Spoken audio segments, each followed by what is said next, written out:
अगली हेडिंग लिखेंगे औरंगजेब, और सबसे पहला इसका मूल नाम लिख लेना। मूल नाम, इसका जो मूल नाम था मुहिउद्दीन मोहम्मद औरंगजेब था। मुहिउद्दीन मोहम्मद औरंगजेब इसका नाम था।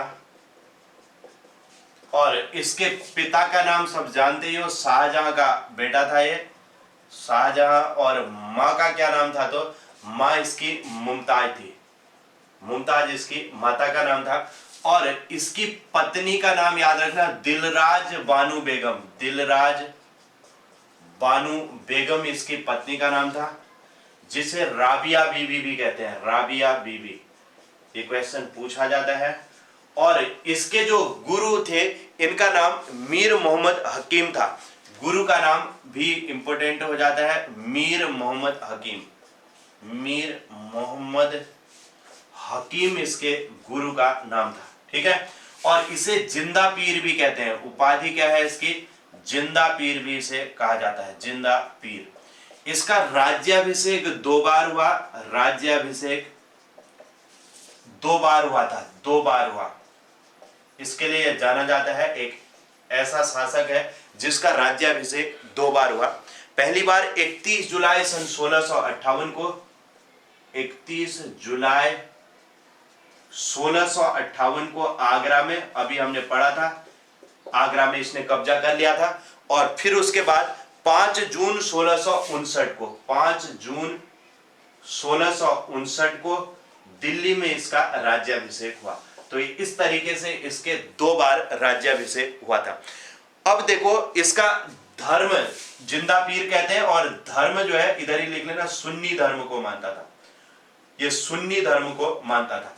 इसके समय की प्रमुख घटनाएं, कौन कौन सी घटनाएं इस समय पर घटित हुई, इन पर आप लोग फोकस करना। सबसे पहले सन 1665 में इसके समय एक संधि हुई थी, जिसे हम पुरंदर की संधि कहते हैं।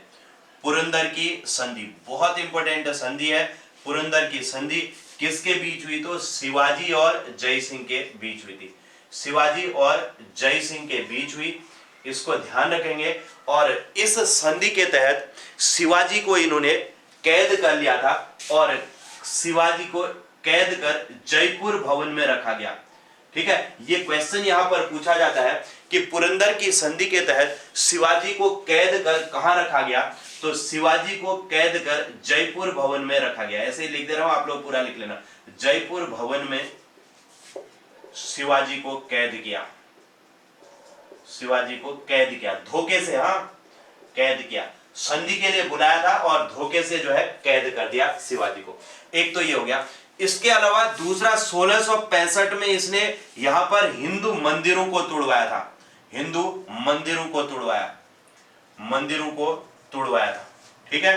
तो हिंदू जो मंदिर थे, ये कई सारे मंदिर कहा जाता है कि इनको इसने तोड़ दिया था, जिसमें मुख्य रूप से आप सबने सोमनाथ मंदिर के बारे में सब जानते ही हैं। गुजरात का जो सोमनाथ मंदिर है, और बनारस का जो ये बनारस का जो मंदिर है फेमस, जिसे अभी मोदी जी ने इसे विश्वनाथ मंदिर, बनारस का जो विश्वनाथ मंदिर है, इसे इसने तोड़वा दिया था। और इसके अलावा अन्य एक मथुरा का केशव राय मंदिर कहते हैं, ये कई सारे मंदिर थे जिनको इसने तोड़वा दिया था, हिंदू के मंदिरों को।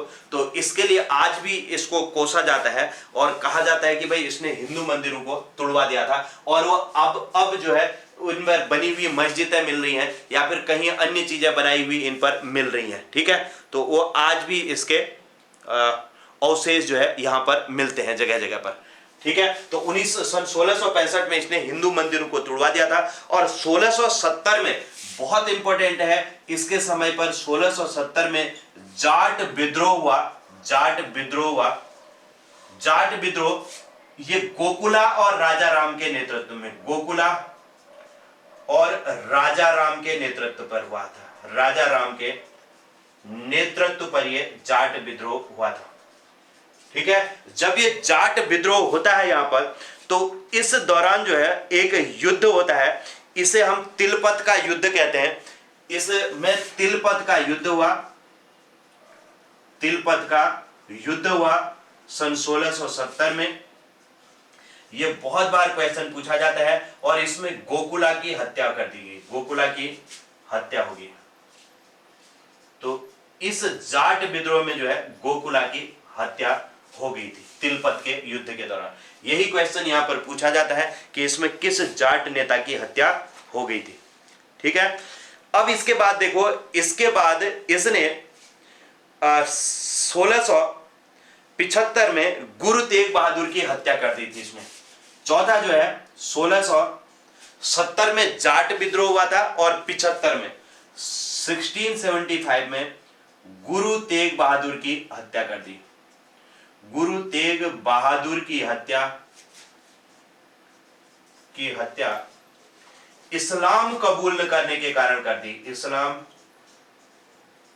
कबूल न करने के कारण की। अब देखो, एक तो गुरु अर्जुन देव के बारे में हमने पढ़ा था, सिखों के 5वें गुरु थे, और गुरु तेग बहादुर सिखों के 9वें गुरु थे। इनकी हत्या इसने कर दी थी इस 1675 में। ठीक है, और गुरु अर्जुन देव ने किसकी हत्या की थी? खुसरो की सहायता की थी। गुरु अर्जुन देव ने खुसरो की सहायता की थी, इसलिए जो है जहांगीर ने गुरु अर्जुन देव को की हत्या करवा दी थी, और इसने औरंगजेब ने गुरु तेग बहादुर की हत्या करवा दी। ठीक है, ये पॉइंट भी क्लियर हो गया होगा। नाम मुहिउद्दीन मोहम्मद औरंगजेब इसका नाम था, और पिता शाहजहां, मां मुमताज, पत्नी दिलराज बानो बेगम या राबिया बीबी, और गुरु मीर मोहम्मद हकीम। गुरु का नाम था मीर मोहम्मद हकीम। उपाधि जिंदा पीर की, और यह धर्म सुन्नी धर्म को मानता था। राज्याभिषेक 2 बार हुआ, 31 जून 1658 को आगरा में और 5 जून 1659 को दिल्ली में। घटनाएं देखो, 1665 में पुरंदर की संधि हुई शिवाजी और जयसिंह के बीच, और इस संधि के दौरान शिवाजी को धोखे से कैद करके जयपुर भवन में इसने रखा था। 1665 में हिंदू मंदिरों को तोड़वाया, जिसमें बनारस विश्वनाथ मंदिर और इसके अलावा जो गुजरात का सोमनाथ मंदिर और मथुरा का केशव राय मंदिर मुख्य मंदिरों में माने जाते हैं। और 1670 में जाट विद्रोह गोकुला और राजाराम के नेतृत्व में हुआ, और तिलपत का युद्ध हुआ 1670 में। इसमें गोकुला की हत्या हो गई थी, और 1675 में गुरु तेग बहादुर की हत्या इस्लाम कबूल न करने के कारण कर दी थी। लिखा सबने? अब इसके बाद देखो, इसने 1679 में जजिया कर लगा दिया था। 1679 में नंबर 5, 79 में जजिया कर दोबारा लगाया। जजिया कर पुनः लगा दिया था, पुनः लगाया था। अभी आपने पढ़ा था कि जजिया कर जो है किसने खत्म किया था? अकबर ने जजिया कर को खत्म कर दिया था, और औरंगजेब ने दोबारा से जजिया कर लगा दिया था। ठीक है, 1679 में। अब इसके बाद 1679 में इसने एक बीबी का मकबरा भी बनवाया था। 1679 में राबिया बीबी का मकबरा, बीबी का मकबरा बनवाया। इसको भी याद रख लेना, मकबरा बनवाया था। ठीक है, राबिया बीबी का मकबरा कहते हैं इसे, इसी को बीबी का मकबरा भी कहा जाता है। यह औरंगाबाद महाराष्ट्र में बनवाया था, का मकबरा औरंगाबाद में बनवाया, औरंगाबाद में बनवाया, जिसे दक्कन का ताज कहते हैं। ध्यान रखेंगे, दक्कन का ताज या दक्षिण का ताज, दक्कन का ताज कहते हैं। इंपॉर्टेंट फैक्ट है, दक्कन का ताजमहल इसे कहा जाता है। बीबी का मकबरा इसने बनवाया था। ठीक है,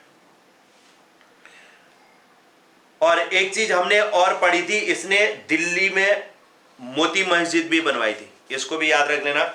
औरंगजेब ने, इधर ही पर लिख दे रहा हूं, औरंगजेब ने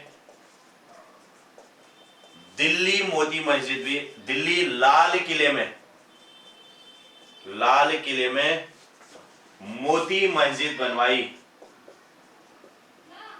मोती मस्जिद बनवाई थी।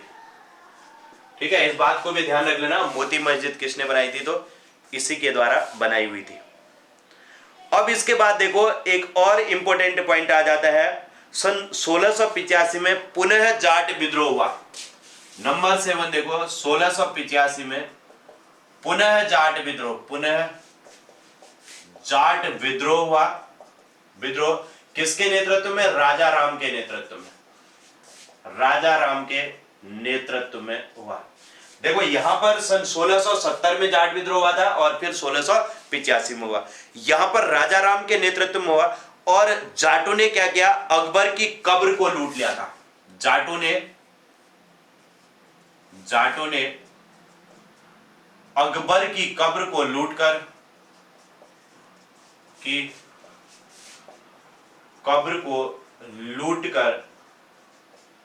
उसकी हड्डियों को जला दिया था, उसकी हड्डियों को जला दिया था, हड्डियों को जलाया था। ठीक है, 1685 में पुनः जाट विद्रोह राजा राम के नेतृत्व में हुआ। जाटों ने अकबर की कब्र को लूटकर उसकी हड्डियों को जलाया था और राजा राम के भतीजे चूड़ामल ने भरतपुर राजवंश की नींव रखी थी। 1681 में औरंगजेब का बेटा था शहजादा अकबर, इसने विद्रोह कर दिया था। 1685 में बीजापुर को जीता और 1687 में गोलकुंडा को जीता। इसके समय सर्वाधिक हिंदू मनसबदार थे, सर्वाधिक हिंदू सेनापति इसी के समय थे और भारतीय शास्त्रीय संगीत पर सर्वाधिक फारसी पुस्तकें भी औरंगजेब के समय लिखी गई। ठीक है, तो ये कुछ बातें थी, इनको आप लोग ध्यान रखना। इधर पर एक शब्द आया तुलादान शब्द और झरोखा दर्शन, ये किसने शुरू किया था? तो अकबर ने शुरू किया था। ये बात भी ध्यान रख लेना, तुलादान और झरोखा दर्शन, झरोखा दर्शन पर प्रतिबंध लगाया औरंगजेब ने। ठीक है, प्रतिबंध लगाया, जिसे किसने शुरू किया था? जिसे अकबर ने शुरू किया था, अकबर ने शुरू किया था। समझ आ गया? तो इस बात को भी ध्यान। तुलादान और झरोखा दर्शन, झरोखे से राजा दर्शन दिया करते थे, जनता वहां पर भीड़ लग जाती थी तो झरोखे से दर्शन देते थे। और तुलादान मतलब अपने जन्मदिन पर अपने वजन के बराबर सोने चांदी लोगों को दान किया करते थे, उसे तुलादान कहते थे। ठीक, तो ये कुछ परंपराएं थी। और सन 1707 में औरंगजेब की मृत्यु होगी, इस बात को भी आप लोग ध्यान रखना। सन 1707 में औरंगजेब की मृत्यु होगी और यहीं से जो है मुगल काल का फिर पतन हो गया। इसके बाद शुरू हो जाता है फिर उत्तर मुगल काल।